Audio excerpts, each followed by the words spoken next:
Hi, I'm Chilton Webb. I'm the creator of Glycon, and I'm going to give you a really quick overview of what this thing does. And I've got some questions and stuff that I would like to get your feedback on.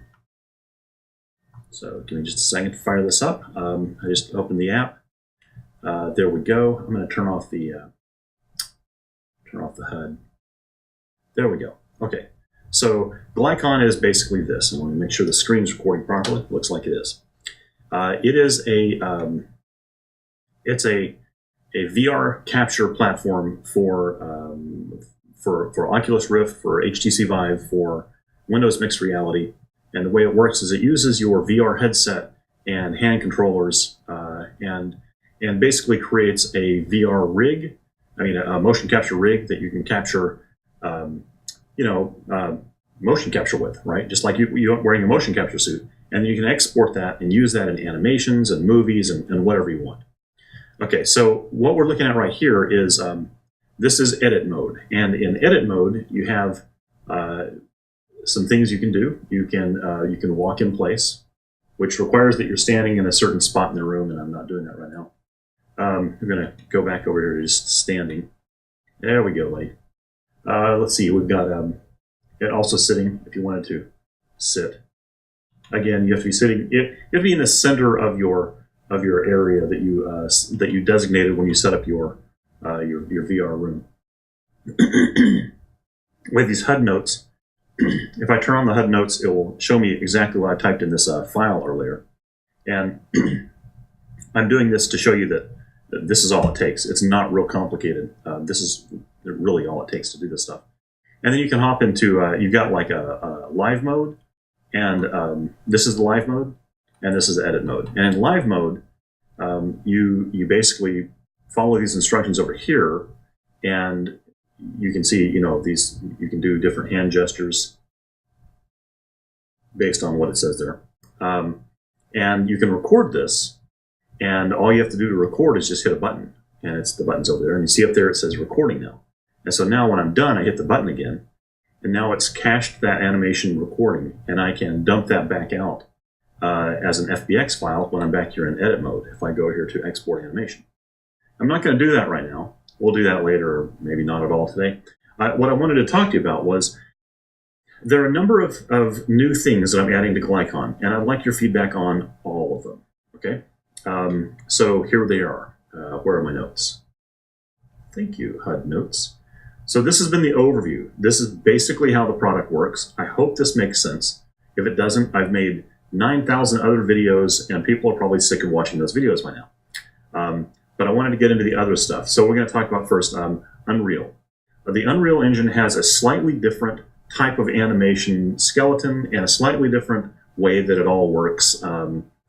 It's not that different from like Mixamo. And if you take a Mixamo character and you put it into Unreal, then you can apply this whole, the whole body facial, the whole capture thing. You can retarget your animation, and it works pretty well. And it does that right now. It already works really well right now. But I want to make it so that you can take your animation here and you export it and then drop it immediately onto any of the Unreal character bodies. Without having to retarget anything, it'll just work.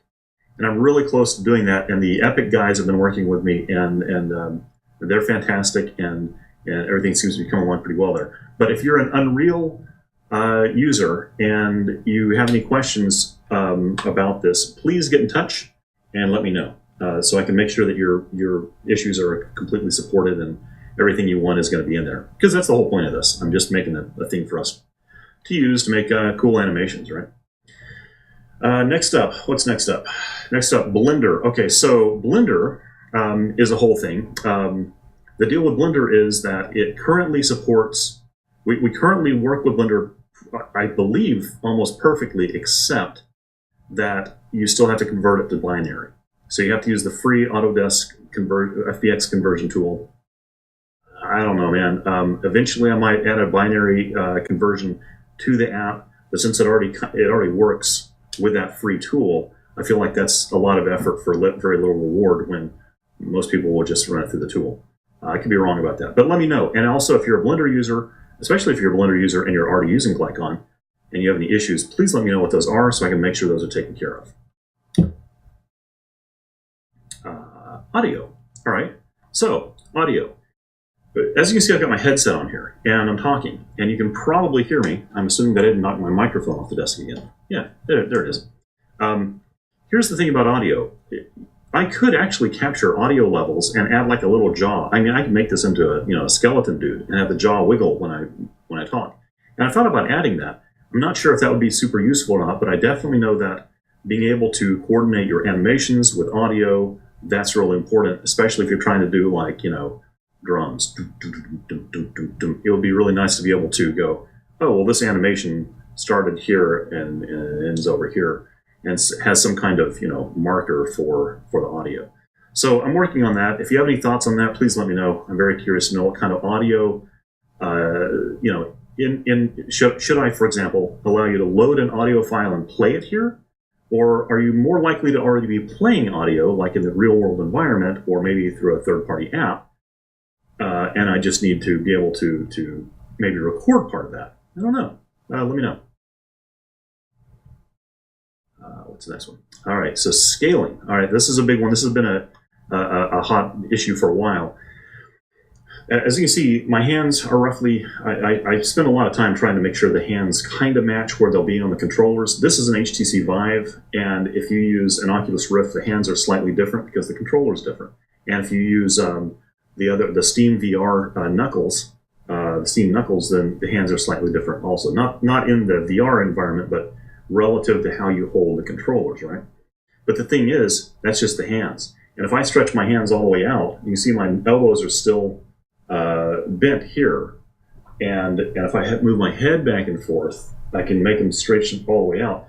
This is all a scaling issue, and some people are, if they want to do full body mocap with other additional Vive trackers, well, I need to be able to scale the skeleton. So I'm kind of curious, would you prefer to be able to scale the whole thing so that your head to foot matched some kind of real world ratio?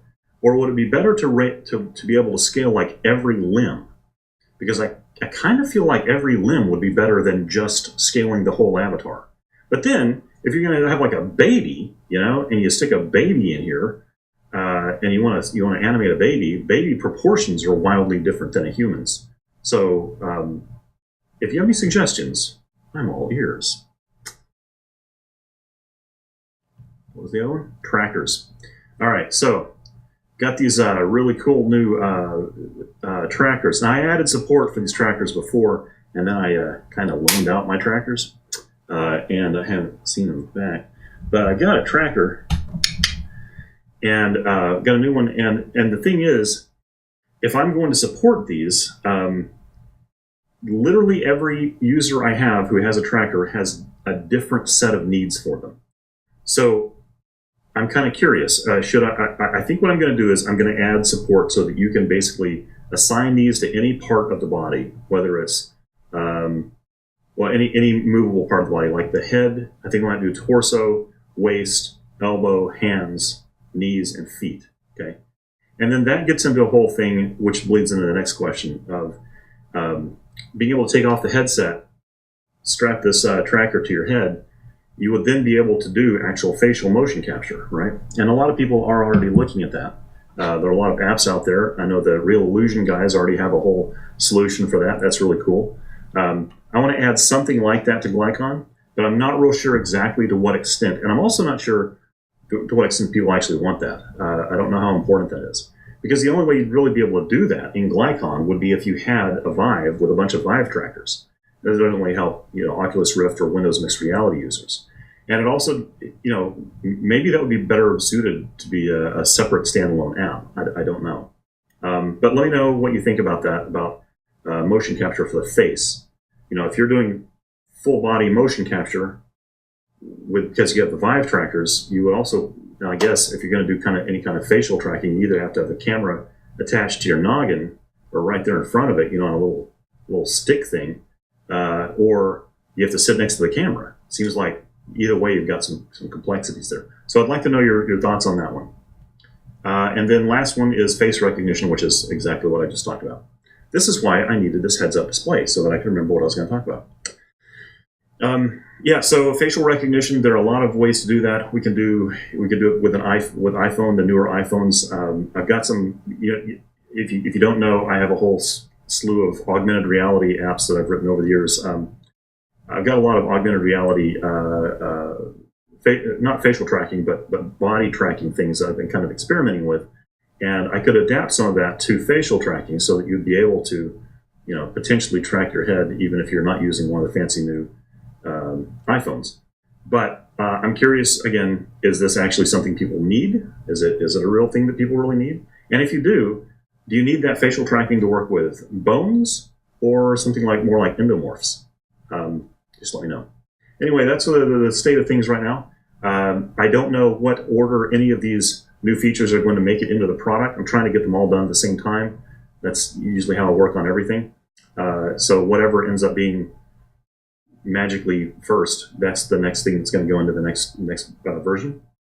And if you have any questions or concerns, please let me know, especially if you have any suggestions for future directions for the product. That's it. Thank you very much. If you want more information, you can go to liberty3d.com/Glycon or facebook.com/GlyconVR.